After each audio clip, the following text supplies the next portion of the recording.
Shalom, Bapak, Ibu, dan Saudara yang dikasihi Tuhan Yesus. Selamat pagi dan selamat bertemu kembali dalam Gamaliel Morning Prayer yang pada pagi hari ini kita akan mempelajari bersama bagian Alkitab dari Imamat pasal yang ketiga, ada 17 ayat. Jikalau persembahannya merupakan korban keselamatan, maka jikalau yang dipersembahkannya itu dari lembu, seekor jantan atau seekor betina, haruslah ia membawa yang tidak bercela ke hadapan Tuhan. Lalu ia harus meletakkan tangannya di atas kepala persembahannya itu dan menyembelihnya di depan pintu kemah pertemuan. Lalu anak-anak Harun, imam-imam itu haruslah menyiramkan darahnya pada mezbah sekelilingnya. Kemudian dari korban keselamatan itu, ia harus mempersembahkan lemak yang menyelubungi isi perut dan segala lemak yang melekat pada isi perut itu sebagai korban api-apian bagi Tuhan. Dan lagi kedua buah pinggang dan lemak yang melekat padanya, yang ada pada pinggang dan umbai hati, yang harus dipisahkannya beserta buah pinggang itu. Anak Harun harus membakarnya di atas mezbah, yaitu di atas korban bakaran yang sedang dibakar di atas api, sebagai korban api-apian yang baunya menyenangkan bagi Tuhan. Jikalau persembahannya untuk korban keselamatan bagi Tuhan adalah dari kambing domba, seekor jantan atau seekor betina, haruslah ia mempersembahkan yang tidak bercela.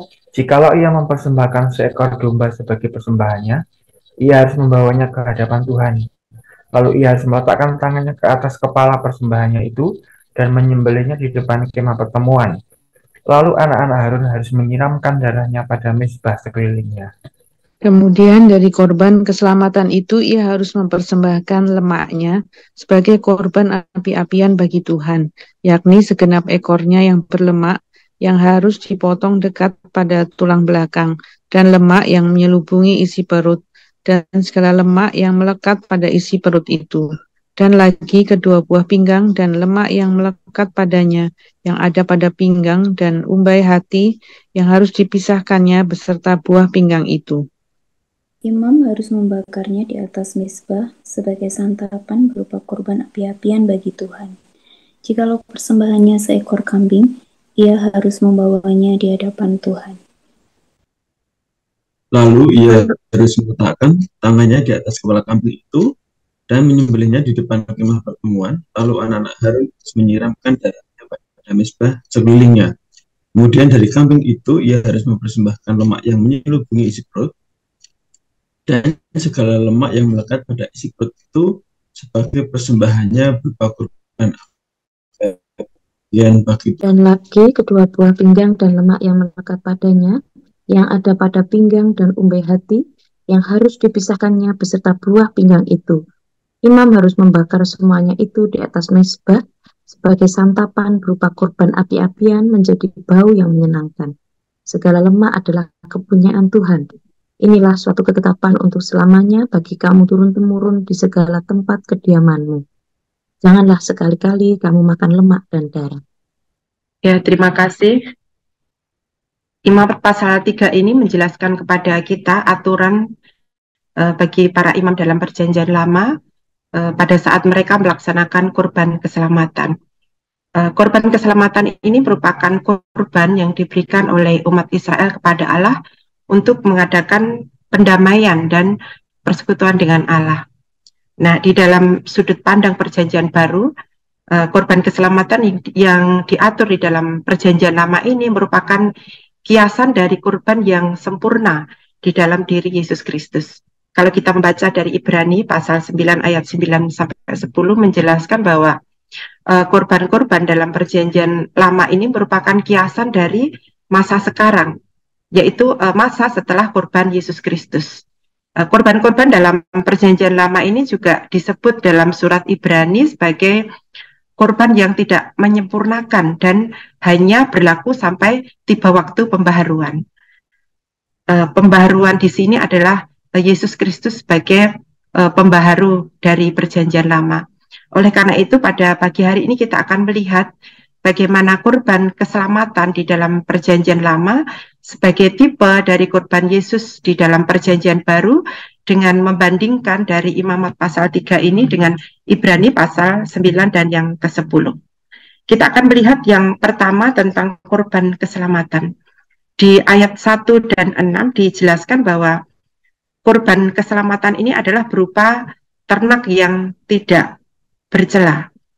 Jika yang dikorbankan ini adalah ternak, maka artinya bahwa korban yang dipersembahkan adalah binatang dari kepunyaan si pemilik atau seseorang yang memberikan persembahan itu. Jadi korban yang diberikan kepada Tuhan bukan binatang liar. Dan yang kedua bahwa korban ini juga merupakan ternak yang terbaik.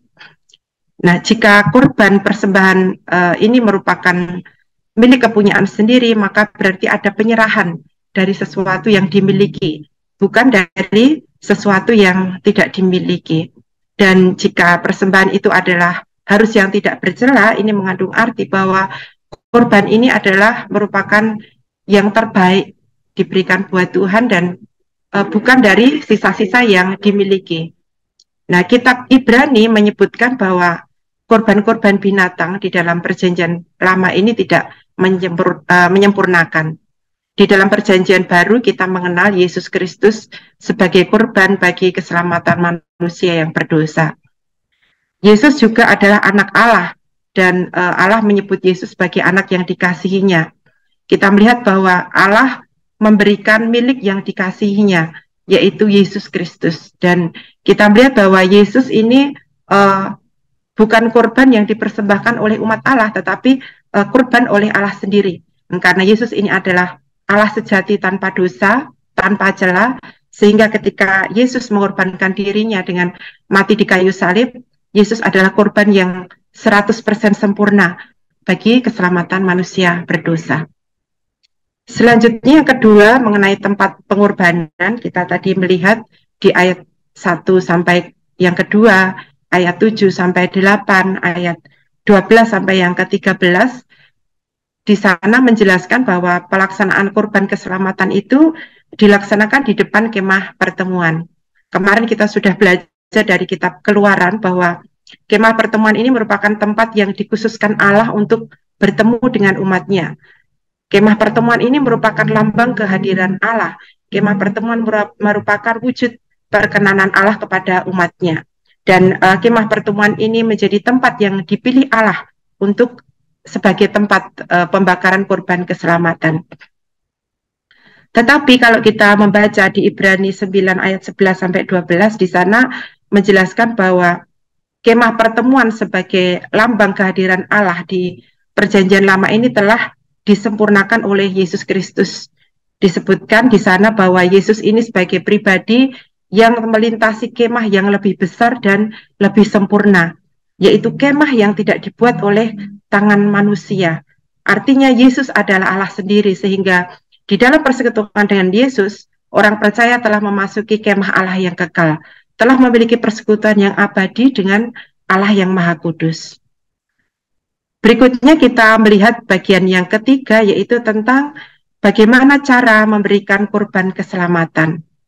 Kita membaca tadi di ayat 2, 8, dan 13 menjelaskan tentang cara pemberian korban keselamatan itu. Disebutkan bahwa dengan cara meletakkan tangannya di atas kepala dari binatang yang dikorbankan. Ini merupakan lambang penggantian.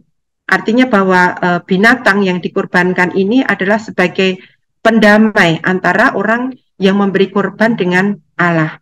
Nah, di ayat 2 disebutkan bahwa korban yang dipersembahkan ini juga harus disembelih. Nah, kemudian di ayat 2, ayat 8, ayat 13 disebutkan bahwa darah dari korban binatang itu harus disiramkan. Dan selanjutnya di ayat 5, ayat 11 dan 16 disebutkan bahwa korban itu pada akhirnya akan dibakar. Nah, cara-cara pengorbanan ini menunjukkan bahwa untuk berdamai dengan Allah, maka harus ada penggantian atas dosa manusia. Nah, di dalam perjanjian baru kita melihat bahwa Yesus telah memenuhi syarat itu dengan jalan mencurahkan darahnya di kayu salib. Yesus menyerahkan nyawanya sebagai penggantian dosa-dosa manusia. Nah, mungkin kita juga bertanya, jika Allah ini Maha Kuasa, jika Allah ini Maha Pengampun, mengapa Yesus harus mati di kayu salib dengan cara disalib. Mengapa Yesus harus mencurahkan darahnya di kayu salib? Ibrani 9 ayat 18 dan 22 menjelaskan kepada kita bahwa perjanjian itu tidak dapat disahkan tanpa darah. Dan hampir segala sesuatu yang disucikan menurut hukum Taurat itu harus memenuhi syarat, yaitu dengan darah. Dan kitab Ibrani juga menyatakan bahwa tanpa penumpahan darah tidak ada pengampunan.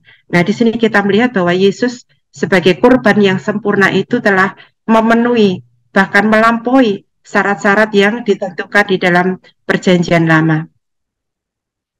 Selanjutnya kita melihat mengenai siapa pelayan dalam upacara korban keselamatan ini.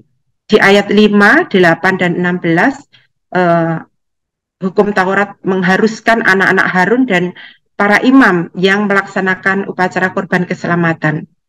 Tetapi kalau kita melihat di Ibrani 9 ayat 7, di sana menyebutkan bahwa meskipun mereka para imam dan keturunan Harun ini melayani, tetapi mereka adalah tetap manusia yang berdosa, yang juga membutuhkan pengampunan, sehingga ketika mereka melaksanakan upacara korban keselamatan, itu adalah untuk pengampunan dirinya sendiri sebagai imam dan untuk pengampunan umat Israel.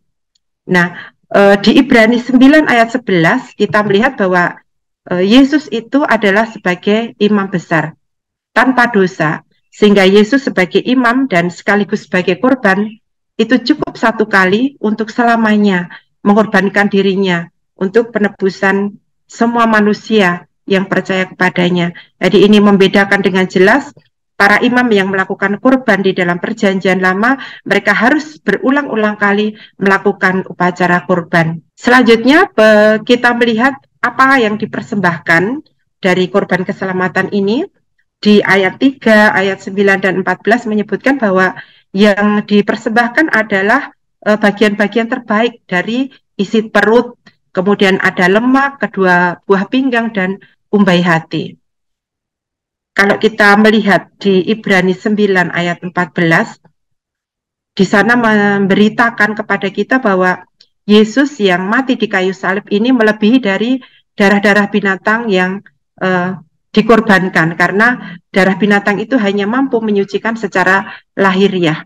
Terlebih sangat mulia lagi adalah darah Yesus yang tercurah di kayu salib adalah persembahan sempurna tanpa cacat yang mampu menyembuhkan atau menyucikan hati nurani dan perbuatan-perbuatan kita yang jahat. Sehingga karena pengorbanan Yesus ini sempurna akan membawa orang-orang yang percaya pada persekutuan dengan Allah yang hidup. Nah, kemudian pada bagian terakhir dari pasal 3 ini kita melihat ada sebuah perintah, yaitu agar menjadikan upacara korban keselamatan ini sebagai ketetapan turun-menurun. Artinya bahwa peraturan mengenai korban keselamatan ini mengikat bangsa Israel dimanapun dan harus dilaksanakan secara turun-menurun. Tetapi kalau kita kembali kepada Ibrani 9 ayat 10 menyatakan bahwa peraturan ini hanya berlaku hingga waktu pembaharuan. Yesus sebagai pembaharu dalam perjanjian baru memberikan perintah kepada orang percaya untuk terus bertekun dan berpegang pada iman dan pengharapan yang kita peroleh melalui Yesus Kristus di kayu salib, agar sampai pada akhirnya kita menerima janji keselamatan itu. Nah, saudaraku, Bapak Ibu yang dikasihi Tuhan Yesus, dari teks Imamat pasal 3 yang kita baca pada pagi hari ini kita dapat menarik makna bahwa Yesus adalah korban yang sempurna bagi keselamatan manusia berdosa. Dan baiklah kita merefleksikan dalam hidup kita. Yang pertama, apakah saudara dan saya telah menerima keselamatan melalui pengorbanan yang sempurna di dalam diri Yesus Kristus? Jika ada di antara saudara yang masih meletakkan keselamatan di luar Yesus Kristus, saya mengajak saudara untuk menerima Yesus saat ini juga. Melalui iman kepada Yesus Kristus yang telah berkorban dan mati di kayu salib, kita akan menerima kasih karunia keselamatan dan tidak turut dihukum bersama dengan orang-orang berdosa. Dan yang kedua, jika saudara dan saya sudah menerima keselamatan melalui pengorbanan Yesus di kayu salib, marilah kita bertekun dan berpegang teguh dalam iman dan pengharapan kepada Yesus Kristus. Dia adalah Tuhan yang setia dengan janjinya sampai pada kekekalan. Dan demikianlah firman Tuhan yang boleh kita renungkan pada pagi hari ini, kita kiranya terus diperbaharui oleh Roh Kudus. Tuhan Yesus memberkati kita semua. Amin. Ya, terima kasih untuk Eva yang sudah menyampaikan firman Tuhan. Biarlah kita terus berkomitmen untuk bersyukur karena Yesus adalah korban keselamatan yang sempurna. Mari kita pujikan, kunaikan syukur padamu Yesus. Kita mau terus sembah Dia, kita mau bersyukur atas semua pengorbanan Yesus buat hidup kita.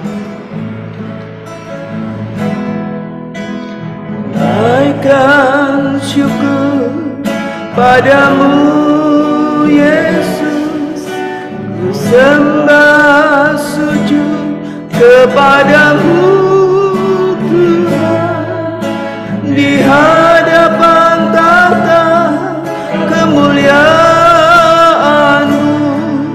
ku tinggikan, ku agungkan selamanya. Ku naikkan syukur, naikkan syukur padamu Yesus, ku sembah sujud kepadamu Tuhan, di hadapan tahta kemuliaan-Mu,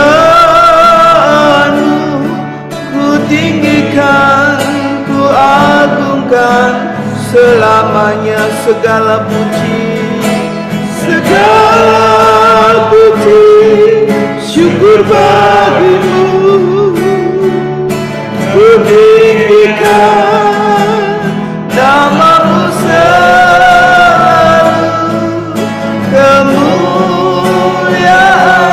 hanya bagi-Mu, terpujilah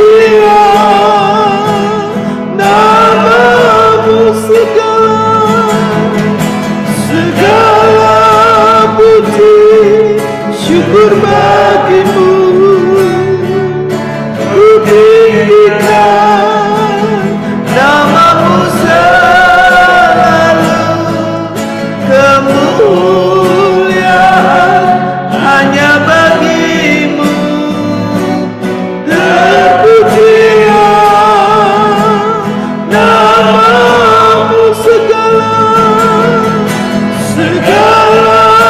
puji, syukur bagi-Mu, ku tinggikan nama-Mu selalu, kemuliaan hanya bagi-Mu, terpujilah nama-Mu, terpujilah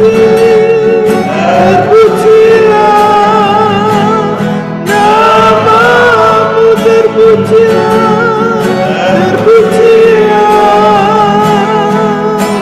nama-Mu. Haleluya. Kami sembah Engkau Tuhan, kami tinggikan nama-Mu Yesus.